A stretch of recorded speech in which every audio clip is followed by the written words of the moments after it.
Welcome back, guys. This is Airsoft Customs. Where should I start from? Maybe from the thing that right now it's almost midnight.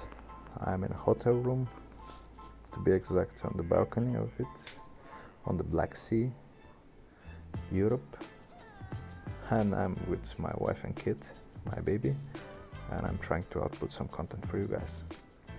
So today we have the fourth part of the building process on the Krytac Kriss Vector, the DSG one, and we are about to install the electronics, which is the Perun, and also we are about to install the flat trigger on it. So keep watching, guys. I hope you like this.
Well, guys, we are at the point where we are going to start to install the Perun electronics and give it a try. I mean, spin that build to see how it's going on. We finished trimming the tappet plate. It's 11.8, still need some work, but we will try it that way. Then we'll open it up and shave it more if it's needed, of course. This is the Perun electronics, but we definitely like the Perun electronics. What we want to suggest them is just use better cable with a better protector, because it's so soft and it can be dent very easily. However, this is the best electronic you can buy for the Krytac Kriss Vector. Let's proceed. Take out the screw and we will time lapse it again.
We are ready to test for the first time our DSG vector.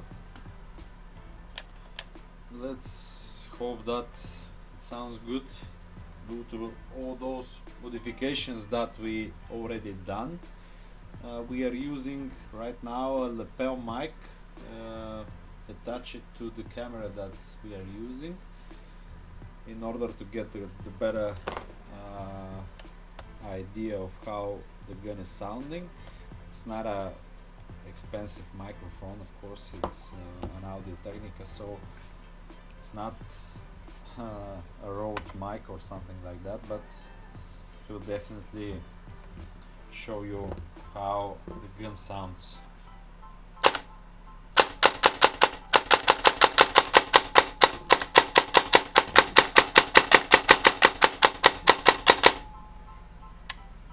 We're on 2-round bursts.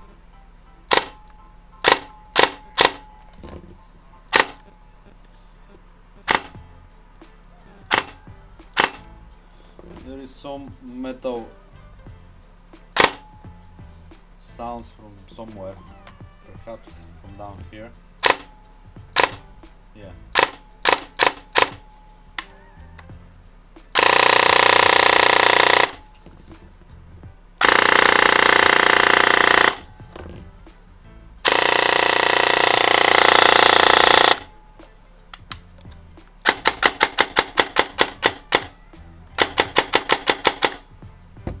The gun is consuming exactly 12.3 amps. This is a 24 TPA motor, G&G Basilisk.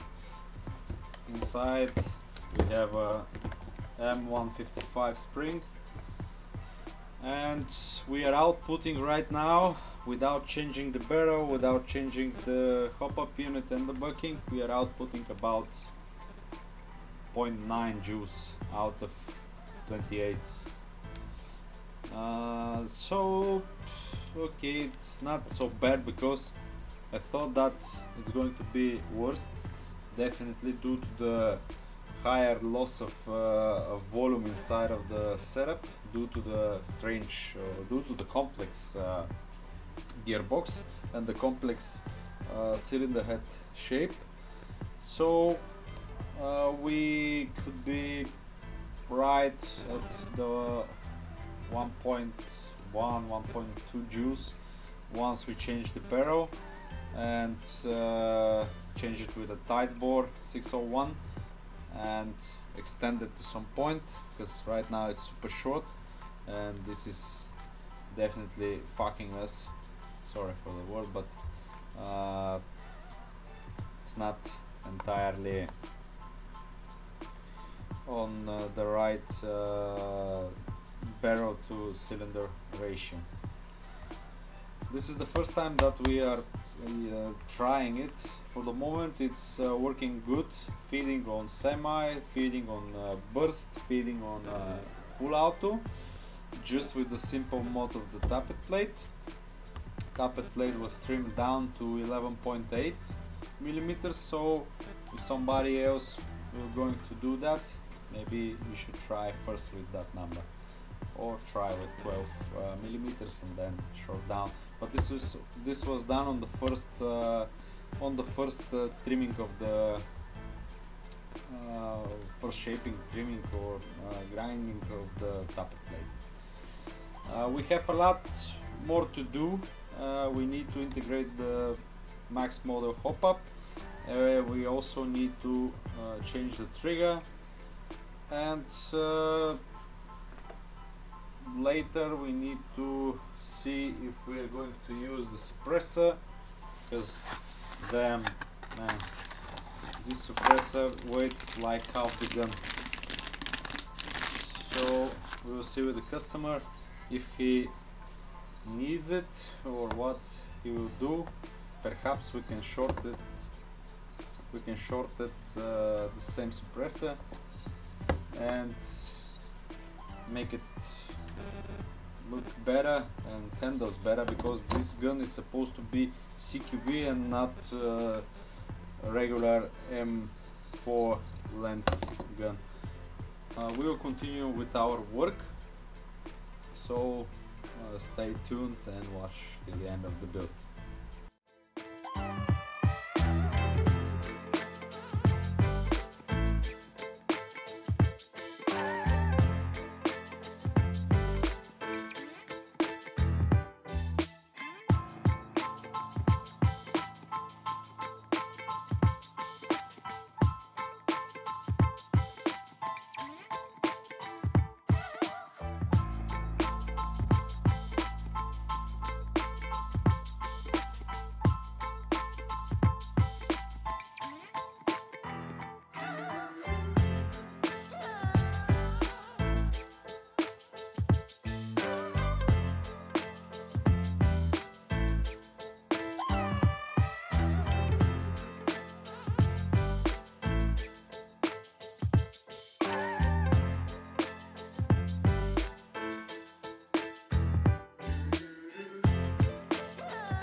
Okay, we had installed the trigger.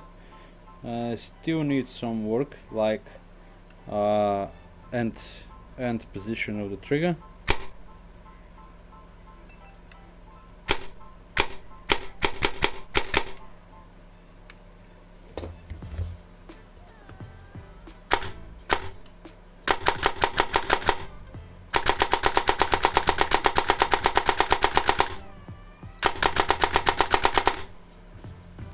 Looking nice, sounding nice also,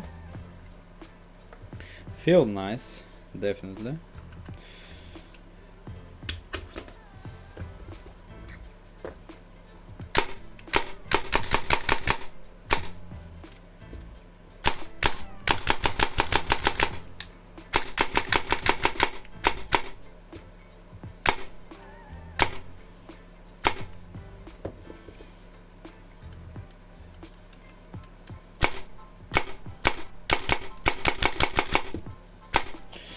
We will need to short the trigger pull just to be very near and not so far as it is right now.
Okay, here we have it, the new trigger.